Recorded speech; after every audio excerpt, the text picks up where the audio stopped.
Hello, I'm here to talk with you about the shadow and the light of the alchemist archetype. My name is Stacy Couch and my website is wildgratitude.com.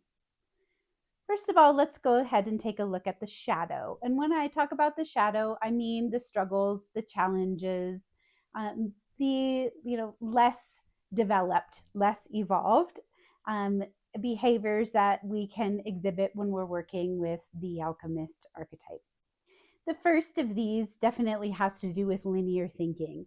The alchemist archetype is in the shadow, is very much interested in getting from point A to point B. It's like as quickly as possible. So very impatient to reach the end without delay.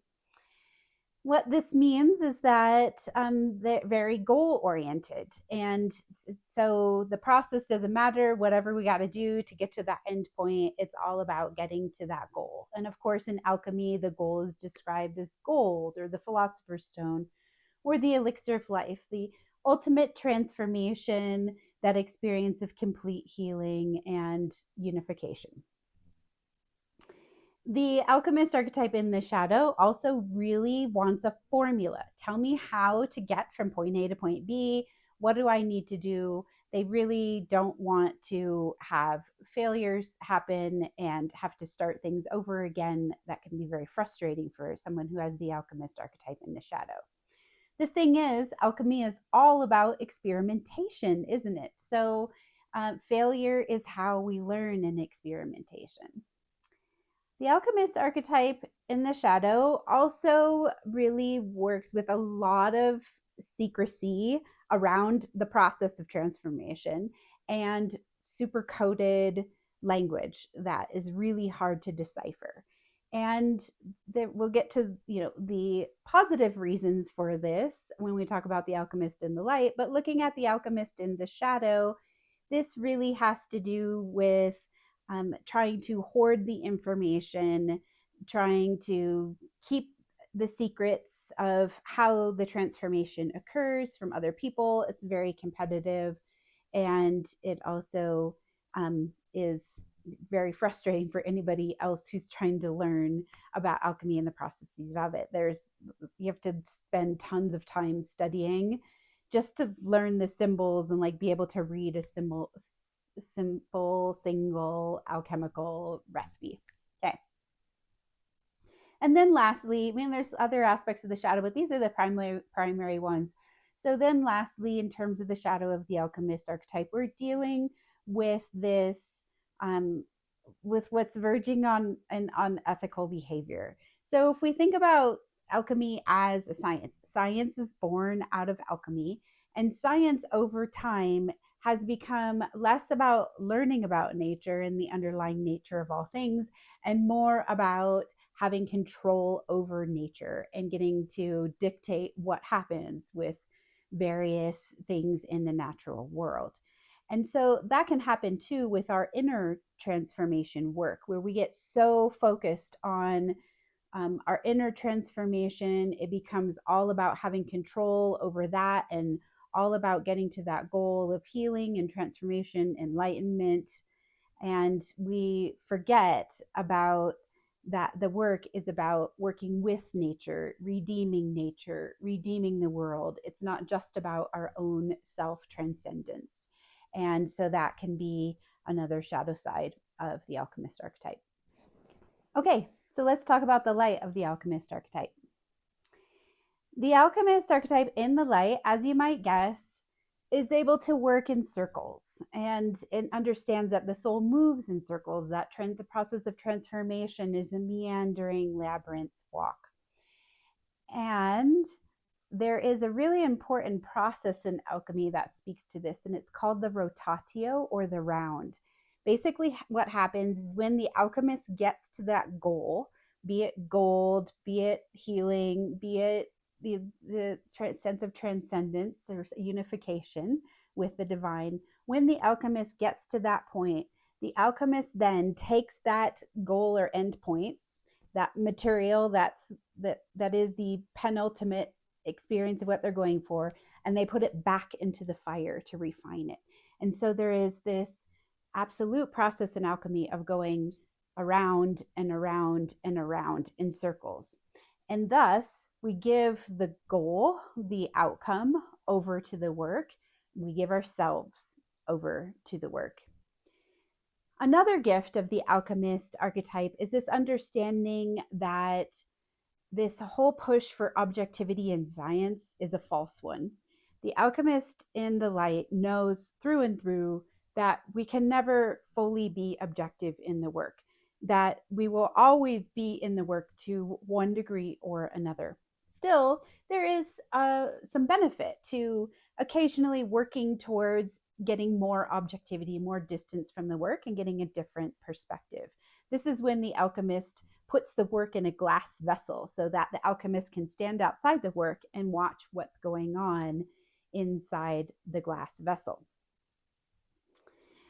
And the alchemist also then wholly and without any self-consciousness moves entirely into the subjectivity of the work and knowing themselves or herself as the subject of the work, that this is as much about her own inner transformation as it is about transforming this body of material that she's working on.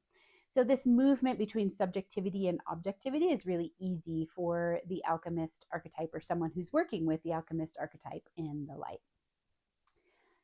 Next, we have that idea of the coded language, right? And all of the secrecy.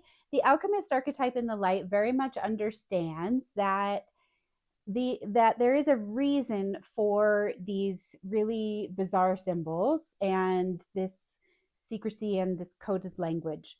And that is to protect the initiate. So anybody that's new to the work, anybody that's an amateur to the work, they risk harming themselves or causing harm if they know too much too fast. And this is true with really any spiritual practice, right? So this is true with shamanic journeying, with meditation, with various yogic practices. And that if you give someone all this information up front, or if they attain all this information up front, they can kind of blow past a lot of really important landmarks or milestones or things that they need to work through in terms of their own shadow, and it can cause a spiritual emergency, right? So the alchemist archetype in the light understands that this is very real possibility, and so they know what to reveal to the initiate over time. And also as know that when they are an initiate or a beginner, a newbie themselves, and they know the importance of taking their time and having respect for the wisdom and knowledge of the work. And once they have acquired that wisdom and knowledge, they're absolutely glad to give of it freely and share it, not hoard the information. And they're going to do it in a way that is respectful of the process of the initiate, that helps gradually bring them into the work in a safe way so that no emergencies are caused. And lastly, with the alchemist archetype in the light, there is this beautiful word in Greek that it describes the gift of the alchemist archetype so well. And the word is pronounced Meiraki. It's spelled Meraki and said Meiraki. And it is the essence of ourselves that we pour into the work. The alchemist archetype has us pouring our blood, sweat, and tears, our heart and soul, very, into what we are passionate about, into this redemption and unification of the world. It's really that simple. It's about pouring oneself into the work. And the alchemist archetype in the light is absolutely willing and overjoyed to give oneself over. This isn't the sacrifice that symbolizes loss or that feels like a loss. It's a sacrifice that feels like a grand opportunity to give oneself over onto the altar of the divine and help with the redemption, with the ennobling of the very world itself. It sounds grand, but that's really how big the alchemist thinks when we're in the realm of the light. Okay, so there's a lot more, of course, that I could talk about with the alchemist archetype, but I wanted to give you the key highlights of the shadow and the light of the alchemist archetype. You get to be with me today in my office because it's raining slash snowing in April. There we are. Usually I like to be outside with the trees, but not today. And I want to let you know that currently in April 2026, there is a launch sale going for my Heart of the Alchemist Archetype audio course.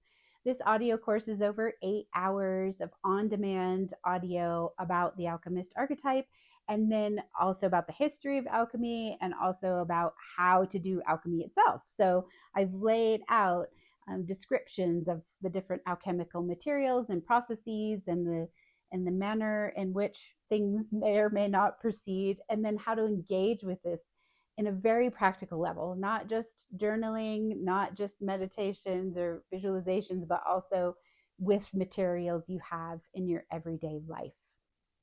This launch sale is going through the 24th of April, 2026. I put a link to the Heart of the Alchemist archetype, which will continue to be available for purchase after this launch. And I'll put a link to that in the description of this post. If you like this video, please give it a thumbs up. And also let me know in the comments below what you think about this. Does some of this ring true? Have you heard some of this before? What's new to you? What's not? Even maybe what you disagree with. I'm always open to different opinions and be glad to have some dialogue with you. So, yeah, please post your comments below. And as always, thanks so much for joining me. And I look forward to the next time that we get to be together. Have a great day.